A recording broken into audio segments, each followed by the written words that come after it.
शहरातील धर्मवीर नगर येथील BSUP योजनेच्या घरात राहणाऱ्या रहिवाशांनी आज उपमुख्यमंत्री एकनाथ शिंदे यांचे आभार मानून एकच जल्लोष केला। BSUP घरात राहणाऱ्या प्रकल्पग्रस्तांना 1% मुद्रांक शुल्कात सवलत देऊन अवघ्या 100 रुपये मुद्रांक शुल्क आकारण्याचा निर्णय घेतल्यानं या नागरिकांना मोठा दिलासा मिळाला। या निर्णयाबद्दल शासनाचे आभार मानण्यासाठी त्यांनी उपमुख्यमंत्री शिंदे यांच्याशी व्हिडिओ कॉलद्वारे संवाद साधला। धर्मवीर नगरमधील BSUPच्या घरात राहणाऱ्या अनेक रहिवाशांना या निर्णयाचा फायदा झाला। या घरामध्ये राहणारे रहिवासी हे हातावर पोट असून छोटे मोठे काम किंवा व्यवसाय करतात। अशा रहिवाशांना मुद्रांक शुल्क म्हणून 54,000 ते 1,34,000 पर्यंत अधिभार सोसावा लागणार होता। मात्र या निर्णयामुळे प्रतिदस्त 100 रुपये मोजून आपल्या घराची नोंदणी करता येणं त्यांना शक्य होणार आहे।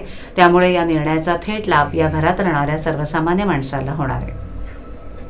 युवासेना कोर समिती सदस्य असलेले नितीन लांडगे यांनी याबाबत पुढाकार घेऊन या रहिवाशांचा संवाद उपमुख्यमंत्री एकनाथ शिंदे यांच्याशी घडवून दिला। यावेळी धर्मवीर नगरमध्ये राहणाऱ्या लाडक्या बहिणींनी या निर्णयाबद्दल उपमुख्यमंत्र्यांचे आभार मानले। तसंच शिंदे यांचा रहिवाशांच्या वतीनं जाहीर सत्कार करण्याची इच्छा व्यक्त केली आहे। उपमुख्यमंत्री शिंदे यांनी रहिवाशांचे आभार मानले।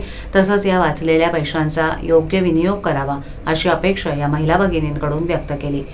आपण सदैव लाडक्या बहिणींच्या पाठीशी असल्याचं सांगत त्यांनी दाखवलेल्या प्रेमाचा आणि विश्वासाचा विनम्रपणे स्वीकार केला। या निर्णयाचा फायदा ठाण्यातील BSUP आणि JNNURM च्या वसाहतीमध्ये राहणाऱ्या 6,343 गरीब कुटुंबांना होणार आहे।